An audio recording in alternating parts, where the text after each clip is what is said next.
Kita menginjak pada prinsip yang kelima, mengenal keuntungan, arti keuntungan dalam syariat. Bila tadi kita telah sampaikan bahwa akad itu ada sosial dan komersial, maka ini adalah kelanjutannya. Akad yang komersial itu adalah akad yang bertujuan mencari keuntungan materi. Dan akad sosial adalah akad yang bertujuan mencari keuntungan non materi. Apa keuntungan non materi tersebut? Adalah keridhaan Allah Subhanahu wa taala, surga, kehidupan di akhirat, selamat dari neraka.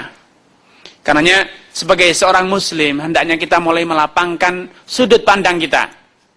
Jangan hanya menilai keuntungan, jangan hanya menilai bisnis itu dari keuntungan materi. Ingat, masih ada keuntungan lain, yaitu keberkahan, keuntungan dan keridhaan Allah Subhanahu wa taala, surga, diampuni dosa dan dihindarkan dari neraka. Ini akan ada saya sebutkan contohnya. Rasulullah SAW mengatakan perniagaan itu adalah mata pencarian yang paling baik. Ini keuntungan materi. Silahkan cari keuntungan. Silahkan cari mata pencarian dari perdagangan. Itu adalah hasil yang paling halal, paling baik.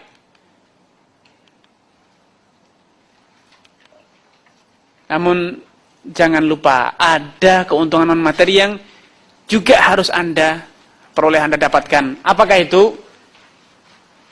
Ini kisah yang Rasulullah kisahkan. Kelak di hari kiamat akan ada seorang pedagang, Pak, yang dibangkitkan di hari kiamat, ditanya, bukankah engkau telah aku beri ini, kenikmatan Allah sebut semuanya. Maka dia mengatakan, ya. Lalu Allah tanya, lalu apa yang kau kerjakan di dunia? Kata dia, semasa aku hidup di dunia, aku adalah seorang pedagang, profesiku seorang pengusaha. Dan dahulu, kebiasaanku sebagai seorang pengusaha, aku itu senantiasa memudahkan orang. Kalau yang membeli itu orang kaya, aku ringankan. Tidak terlalu ambisius dalam keuntungan, harus 300% tidak. Namun, kalau yang membeli itu adalah orang yang belum mampu, aku tunda penagihannya. Tidak apa-apa, diberi tangguh. Seminggu, 2 minggu, tidak masalah. Itu halal. Maka Allah Subhanahu wa taala mengatakan, kalau engkau manusia saja suka memudahkan orang lain, maka tentu aku pun lebih layak untuk memudahkan orang. Diampunilah dia dan dimasukkan dalam surga. Tentu kita semuanya memiliki obsesi, cita-cita yang sama, yaitu di dunia untung menjadi pengusaha sukses, dan di akhirat usaha kita menghantarkan kita ke dalam surga. Subhanallah, betapa bahagianya, Pak.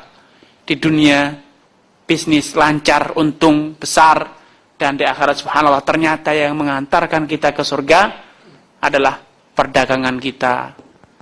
Saya yakin para pengusaha ini kalau disuruh berjihad adalah kebanyakannya takut, Pak. Kalau disuruh sholat, biasanya aduh waktunya Pak Ustadz, kalau sholat malam saya harus ngantor pagi, tidak bisa. Kalau puasa, aduh susah sekali di kantor nih, banyak makanan.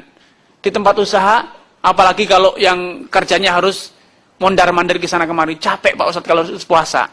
Kalau gitu banyak berzikir, tidak sempat karena harus negosiasi. Tapi banyak-banyak Al-Quran, apalagi baca Al-Quran Pak Ustadz. Jadi ini pintu surga, tidak usah jauh-jauh Pak untuk mencari pintu surga. Tidak usah Bapak berjihad, karena kayaknya tidak berani kalau jihad. Karena biasanya orang yang paling banyak uangnya itu adalah orang yang paling takut mati. Makanya sakit sedikit saja langsung ke dokter, wah jangan-jangan nanti parah. Belum sakit saja sudah general check up terus. Karena takut mati. Apalagi kalau puasa, berat sekali puasa. Makanya inilah pintu surga. Jangan sia-siakan. Jadikanlah usaha Bapak, bisnis Bapak, pintu surga. Seperti yang dikisahkan ini. Memudahkan orang lain dalam bisnis itu adalah pintu surga, Pak. Ini tentu keuntungan. Keuntungan yang tidak bisa dinilai dengan materi. Apa untungnya menunda tagihan? Tidak untung.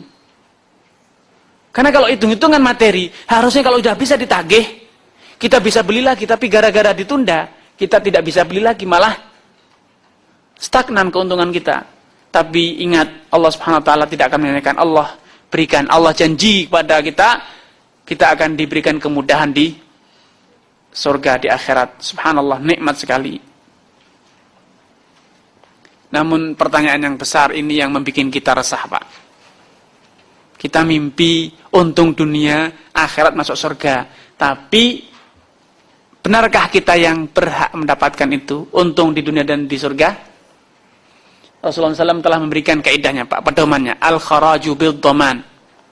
Ini kaidah penting untuk diingat-ingat oleh para pengusaha untuk membedakan antara keuntungan yang halal dengan keuntungan yang haram.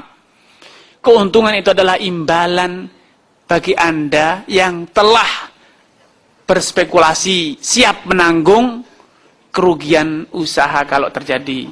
Kalau Anda tatkala mendengar kata keuntungan, senang. Kalau ada kerugian, tidak, kerugian jangan dibebankan kepada saya, bebankan kepada orang lain. Maka yang terjadi itu adalah riba. Itulah konsep riba. Itulah konsep membungakan uang. Karenanya, saya tekankan, dalam konsep syariat, kalau kita mau presentasi tentang prospek suatu usaha, saya sarankan jangan didengar terlebih dahulu prospek cerahnya. Dahulukan prospek suramnya. Itulah pola pikir yang benar bagi para pemodal. Yang mengajak kerjasama itu prospeknya manis sekali, indah, menjanjikan keuntungan 10%, 15%, sekian pembelian akan dapat keuntungan sekian. Itulah namanya janji manis. Orang obral janji itu pinter, ngobrol, menghayal, itu adalah keahlian setiap orang. Jadi kalau saya produksi nanti Pak, itu akan dibeli oleh masyarakat dengan harga sekian, itu hayalan. Dan itu semua orang bisa. Tidak punya pekerjaan pun bisa.